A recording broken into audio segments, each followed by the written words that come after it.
Cartoon घाटा TV. Kasganj गांव में भोला अपने सौतेले पिता और माँ के साथ रहता था। भोला को गांव में सब लोग भोंदू बोलते थे। उसकी माँ और पिता उसे बहुत प्यार करते थे। भोला अपने नाम की तरह बहुत भोला था। पिता उसे समझाया करते थे। गांव वाले अक्सर उसे बेवकूफ बना देते थे। भोंदू, ओ भोंदू, इधर तो आ। भोंदू, ये ले 5 रुपए सामान के, फटाफट रामदीन चचा को दे आ। मैं बोल के आया हूँ कि अभी भेज रहा हूँ। जी पिताजी, अभी दे आता हूँ। हाँ, लेकिन काम करके जल्दी आ जाना। गांव के पीपल के पेड़ के नीचे कुछ लोग जुआ खेलते हुए। हे भगवान, मैंने क्या अनर्थ कर दिया। मुझे लगा था कि बाजी जीत गया तो रुपए दुगने हो जाएंगे, पर सारे के सारे जुए में हार गया। अब मुन्नी की दवाई कहाँ से आएगी? सामने से भोंदू जा रहा था। ये भंदुआ कहाँ जा रहा है? पूछता हूँ, शायद कोई मदद कर दे। भोंदू, ओ भोंदू, कहाँ भागे जा रहे हो भैया? जरा रुको तो। अरे मैं बहुत जल्दी में हूँ। बापू ने रामदीन चचा को 5 रुपए देकर आने को कहा है। 5 रुपए? अरे रे, मुझे मिल जाए। ये भोंदुआ से ऐठना कोई मुश्किल नहीं है। ए भैया सुनो तो, मैं बहुत मुश्किल में हूँ भैया। तुम बहुत दयावान हो, थोड़ी मदद कर दो। क्या हो गया? ऐसा क्यों बोल रहे हो? भाई, मुन्नी की तबीयत बहुत खराब है। मुझे 1 महीने से कोई काम नहीं मिला, बेरोजगार हूँ। तुम ये 5 रुपए मुझे दे दो। नहीं नहीं, बापू गुस्सा करेंगे। भाई, आज दवाई लाना जरूरी है। मैं पक्का कुछ भी करके तुमको कल रुपए वापस ला कर दे दूंगा। तुम रामदीन को कल दे देना, कुछ नहीं बिगड़ेगा। कल? हाँ भैया, पक्का कल दे दूंगा। आज मदद कर दो। भोंदू ने उसे रुपये दे दिए। भगवान तुम्हें खूब तरक्की दे भैया। भोंदू ने आकर पिता को सब बता दिया। ये सौतेला बेटा को ही सोचकर पाल पोस कर बड़ा किया कि हमारे बुढ़ापे की लाठी बनेगा, पर ई मूर्खराज तो निरा भोंदू है। अजी, आप बबुआ को ऐसे क्यों बोल रहे हो? किसी को याद भी है कि इसका नाम भोंदू नहीं बबुआ है। अभी बुढ़ापे में इतनी ताकत नहीं, मैं इसे नहीं पाल सकता। तुम चले जाओ यहाँ से। अरे, ये आप क्या कह रहे हैं? ये कहाँ जाएगा? मैं अपने बेटे के बिना नहीं रहूंगी। हाँ, तुम्हारी वजह से ही तो ये आज ऐसा है। लाड़ प्यार में लड़के को बर्बाद कर दिया है। जाने दो इसको, इसी बहाने शायद कुछ अकल आ जाए। कोई काम धंधा कर ले, रुपए पैसे की कीमत समझ जाएगा। नहीं नहीं, मैं इसे कहीं नहीं जाने दूंगी। तो तुम भी इसके साथ हो लो। देखता हूँ ये बबुआ तुमको पालता है या तुम इसको। ओ बबुआ, सुबह होते ही तुम यहाँ से चले जाना, बता रहे। और सुनो, ये घर के आसपास दिखाई भी मत देना। ससुरा बिल्कुल ही गैर जिम्मेदार हो गया है।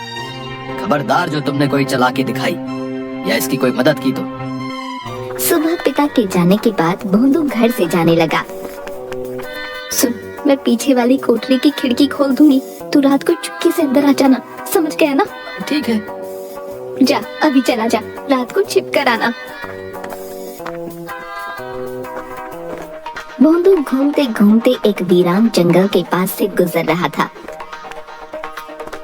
अरे वाह, यहाँ अमरूद का पेड़। उसने पेड़ पर पत्थर फेंका। नीचे गिरकर जोर से आवाज आई, टन। ये कौन आवाज है भैया? हटो, मैं तो अमरूद तोड़ूंगा। उसने फिर पेड़ पर पत्थर फेंका। नीचे गिर के जोर से आवाज आई, टन। फिर आवाज। उसने पेड़ के पीछे जाकर देखा। का इतना बड़ा पतीला, इसमें तो पूरी बारात का खाना बन जाए। पर ये है किसका? कौन छोड़ गया भैया? ए भैया, ये पतीले का मालिक कौन है भैया? किसका है पतीला? कोई नहीं था। क्या महाराज अनाथ हो? तुम्हारा मालिक कौन है? तुम ही बता दो। चलो, तुम मेरे साथ चलो।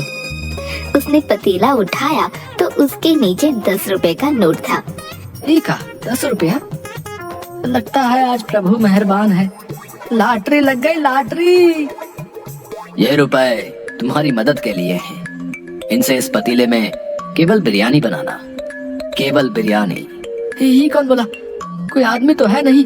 प्रभु रक्षा करना। वो पतीला और नोट लेकर भाग गया। माँ, माँ, ओ माँ। अरे बबुआ, धीरे बोल। तू अभी क्यों आया? तेरे बापू को पता चल गया तो वो मुझे भी घर से निकाल देंगे। मैं खिड़की खोल दूंगी, तू जा, रात में चुपके से आना। अभी चला जा। ठीक है। पर ये पतीला तो रख लो, इसे कहाँ लेकर जाऊं? इतना बड़ा पतीला कहाँ से उठा लाया? जंगल से।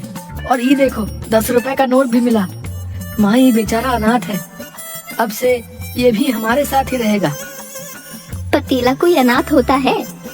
माँ मैं सच कह रहा हूँ, जंगल में पता नहीं किसकी आवाज आ रही थी, हम दोनों डर गए। अरे कैसी बातें कर रहा है, सच्ची में तू भोंदू है, तभी तुझे सब पागल बनाते हैं। इसे नीचे रख और तू जा यहाँ से। सुन, 10 रुपए है ना, इनसे कुछ खा पी लेना। ना ना ना, माँ डरावनी आवाज बोली कि इनसे सामान लेकर पतीले में बिरयानी बनानी है। मेरे बेटे तू सच्ची इतना भोंदू क्यों है? माँ ये बिरयानी के रुपए हैं।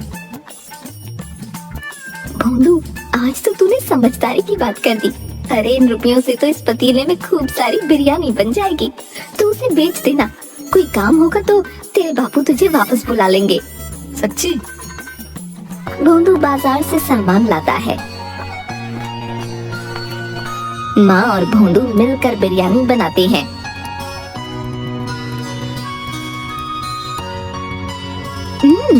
बहुत स्वाद बनी है। माँ इतनी सारी बिरयानी का क्या करें? माँ बिरयानी को 2 बड़े डिब्बों में डालकर देती है। तू ऐसा कर, खेतों की तरफ चला जा, वहाँ बहुत मजदूर काम करने आते हैं, वो ले लेंगे। पर हाँ, तेरे लिए बचा कर रखती है, इसमें से मत खाना। सुन बेटा, किसी को मुफ्त में मत देना, सबसे 1-1 रुपया लेना। अच्छा अच्छा। भोंदू खेतों के पास डिब्बे और बड़े बड़े पत्ते लेकर बैठ गया। बिरयानी बिरयानी, गरम गरम बिरयानी। कोई ले क्यों नहीं रहा भैया? ए भैया, बिरयानी खा लो, बहुत गरम है। नहीं भाई रहने दो, मैंने खाना खा लिया है, वैसे भी बहुत थका हुआ हूँ। ए भैया आराम करने जा रहा हूँ भैया। अरे एक बार चक्कर तो देखो, मजा आ जाए, तुम्हारी सारी थकान गायब हो जाएगी भैया। अच्छा अब इतना कह रहे हो तो लाओ खिला दो भैया। मजदूर ने 1 ग्लास आराम से लिया, इसके बाद सारी गपागप खा गया। वाह सच्ची में मजा आ गया भैया, ये तो चमत्कारी बिरयानी है, मेरी सारी थकान गायब हो गई। मजदूर ने खेतों में आकर बाकी मजदूरों को ये बात बताई। सब ने आकर भोंदू की बिरयानी खाई। भोंदू सबसे रुपये लेकर वहाँ से चला गया। वाह इतने सारे रुपए हो गए, माँ खुश हो जाएगी। बापू को पता चलेगा तो मुझे घर में आने देंगे। बुढ़िया कोने में सिमटी हुई। बेटा, ओ बेटा, थोड़ी मदद कर दो। भोंदू ने उसे एक सिक्का दे दिया। सुनो बेटा, तुम्हारे पास खाने को कुछ है तो दे दो। मैंने 2 दिन से कुछ नहीं खाया, मेरी जान निकल रही है, मैं अपनी जगह से हिल भी नहीं सकती। भोंदू ने डिब्बा खोलकर देखा, सारी बिरयानी खत्म हो गई है, ये लो थोड़ी सी बची है। बुढ़िया ने बिरयानी खाई। ये तो बहुत अच्छी है, ऐसा लग रहा है कि मुझ में जान आ गई। तुम बहुत खुश रहो बेटा। रुपया मिल गया, आशीष मिल गया, रुपया मिल गया, आशीष मिल गया। अरे ये क्या बड़बड़ा रहा है रे? बिरयानी बेची के यूं ही आ गया? अरे माँ रुपए मिले और बूढ़ी माई का आशीष भी मिल गया। क्या कह रहा है? ये देखो सारी बिरयानी बिक गई और रास्ते में एक बूढ़ी माई मिली थी, उसने खूब आशीष दिया। अरे भोंदू, मुझे पकड़ कहीं मैं गिर ना जाऊं। अरे अरे माँ, मेरे भोंदू ने 1 दिन में रुपये कमा लिए। भगवान, ये कोई सपना तो नहीं? माँ तुम भी बिरयानी खाओ, सब कह रहे थे ये बिरयानी चमत्कारी है, इसे खाते ही उनका जी अच्छा हो गया। अरे सुनती हो, कहाँ हो? अरे रे भोंदू, तेरे बापू आ गए, तू अंदर वाले कमरे में जाके छिप जा। भोंदू भागकर कमरे में छिप जाता है। ये लो पानी पी लो। भोंदू आया था यहाँ? नहीं नहीं, वो नहीं आया। सच सच बताओ, तुम दोनों माँ बेटे ने मिलके आज क्या खिचड़ी पकाई है? खिचड़ी? खिचड़ी नहीं है, हमने तो बिरयानी पकाई थी। पर आपको ये बात कैसे? आते समय खेतों वाले मजदूर मिले थे रास्ते में, बोल रहे थे तुहार बेटा आज बिरयानी लाया था, वो कमाल की थी, उसे बोलना कल भी ले आए। अच्छा, वो सच्ची में ऐसा बोले? हाँ, ये क्या माजरा भाई? भोंदू ने कोई काम शुरू किया है तो बताओ, मैं उसकी पूरी पूरी मदद करूंगा। सौतेला हूँ तो क्या हुआ, हूँ तो बाप ही। 1 बरस का था जब तुमने उसे मेरी गोद में दे दिया था, मेरी कोई औलाद नहीं है, मुझे बाप होने का एहसास उसी ने करवाया है। तुम क्या सोचती हो उसे घर से निकाल के मैं खुश रहता हूँ भला? वो भोंदू नहीं, भोला है। सब लोग उसे बुद्धू बनाकर अपना मतलब साधते हैं। बस यही चाहता हूँ वो अपने पैरों पर खड़ा हो जाए, नहीं तो हमारे जाने के बाद ये गांव वाले उसे जीने नहीं देंगे। नाना, ऐसा मत कहिए। मैं जानती हूँ आप उसे बहुत प्यार करते हो। कुछ हो जाए, आज तक आपने उसे कभी न छुआ। ये गांव वाले तो अपनी औलाद की गलती पर उसे मार मार कर अधमरा कर देते हैं। धत, एक ही तो लड़का है, पीटने के लिए थोड़े है। सुनो, कहाँ है वो? बुला लो। ओ तो मैं तुम्हें भी अच्छे से जानता हूँ, जहाँ छिपाया है बुला लो। भोंदू, भोंदू। भोंदू, अरे आजा बेटा, ये घर तेरा है। भोंदू चुपचाप गर्दन लटकाए आ गया। सुनिए जी, मैंने आप लोगों के लिए बिरयानी बचा कर रखी थी, अभी लेकर आती हूँ। बापू माफी, मैं आपसे बिना पूछे घर में आ गया। लो, आप लोग भी खाओ। अरे ये तो वाकई बहुत स्वाद है भैया। है? सुनो, भोंदू की कमाई का एक पैसा खर्च नहीं करना, संभाल के रखना। बिरयानी बनाने के रुपए मैं दूंगा। भोंदू की बिरयानी खूब बिकने लगी। वो जितने डब्बे लाता सब बिक जाते। सारे कासगंज में भोंदू की बिरयानी चर्चित हो गई। एक दिन भोंदू बिरयानी बेचकर वापस आ रहा था, तभी कासगंज के एक बदमाश राधो ने भोंदू का रास्ता रोक लिया। भैया क्या बात है? तुम्हारी कमाई तो रोज बढ़ती जा रही है। भैया राज क्या है? ये बिरयानी कैसे बना रहे हो? हैं? कोई अलग मसाला वसाला है तो बताओ जरा। ना मैं नहीं बताऊंगा, माँ ने मना किया है। भगवान कसम भैया, मैं किसी को नहीं बताऊंगा। बताओ तो सही, क्या राज है? राज तो पतीले में है। मुझे जंगल से एक बहुत बड़ा पतीला मिला था, उसमें लाजवाब बिरयानी बनती है, कोई झंझट नहीं। अच्छा तो ये बात है, इसके पतीले का कमाल है सब। आधी रात को राधू खिड़की से भोंदू के घर की रसोई में घुस गया। अच्छा तो ये है चमत्कारी बिरयानी वाला पतीला। अरे बाबा, ये तो बहुत बड़ा है भैया, इसे बेच भी दो तो अच्छा माल मिलेगा। ये भोंदुआ भी ना। वो एक हाथ से पतीला उठाने की कोशिश करता है, फिर दोनों हाथों से कोशिश करता है और दूर जाकर गिरता है। ये पतीला दिखने में इतना भारी तो नहीं लगता, दोबारा उठाता हूँ। उठाने पर पतीले में से एक हाथ निकलकर उसे उठाकर दूर फेंक देता है। तेरी इतनी हिम्मत? अरे बेटा, अभी बताता हूँ। दूसरी तरफ कमरे में सुनो, भोंदू की कमाई के रुपए लेकर आओ, देखो तो कितने हो गए हैं। माँ रुपयों की गड्डी ले आती है। 1000, 2000, 3000। अरे आधी रात को आप क्यों हिसाब करने लग गए? सुबह कर लेना। यूं ही देख रहा था कि कितने हो गए।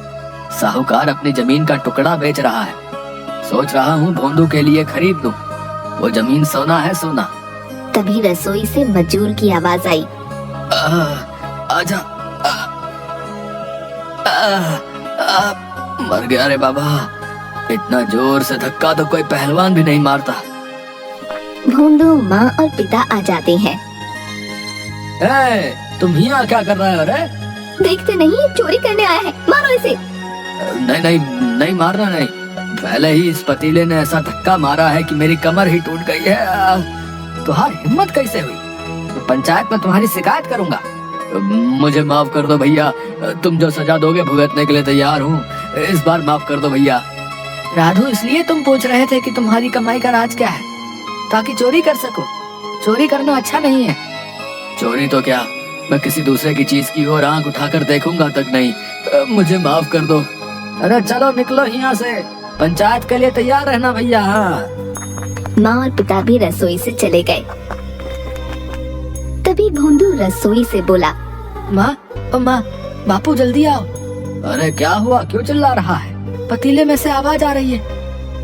अरे तू फिर से शुरू हो गया, कल से कह रहा है पतीला बोल रहा है। अरे बेटा, तेरा ये भरम है, पतीला नहीं बोलता। तभी पतीले से आवाज आई। तुम इंसान भी ना किसी पर भी इतनी जल्दी विश्वास नहीं करते। अरे रे भगवान, ये तो सच्ची बोल रहा है। अब तुम लोग मेरी बात ध्यान से सुनो। इस पतीले में चमत्कारी बिरयानी बनती है। जो भी उसे खाता है उसका कल्याण होता है। पर यह पतीला निस्वार्थ भोले इंसान को ही मिलता है। भोंदू ने कभी किसी का बुरा नहीं किया, इसलिए उसे ये पतीला मिला। बिरयानी ने अपना काम कर दिया है। अब तुम किसी भी पतीले में बनाओ, वो सारी बिक जाया करेगी। सच? हाँ, पर एक शर्त है। तुम लोग ये बात किसी को मत बताना, किसी का बुरा मत करना और लालच नहीं करना। दिन में केवल एक बार बनाकर बेचना, गरीबों को मुफ्त में खिलाना। यदि लालच किया तो मेरा आशीर्वाद समाप्त हो जाएगा। नहीं नहीं, हमें तो बस भोंदू के भविष्य की चिंता थी, वो आपने दूर कर दी। अच्छा चलो, अब मैं चलता हूँ। अब किसी और अच्छे इंसान की सहायता करनी है। पतीला जोर से घूमता हुआ धुएं में परिवर्तित होकर उड़ गया। उसकी जगह चावल के कुछ दाने थे। पिता ने चावल के दाने उठाकर कुछ भोंदू को और कुछ माँ को दिए। माँ, इन्हें घर में रखे चावलों में मिला दो। चल बेटा, इन्हें पूजा घर में रख दे। भोंदू ने चावल के दाने पूजा घर में रखे। तीनों ने हाथ जोड़कर प्रणाम किया।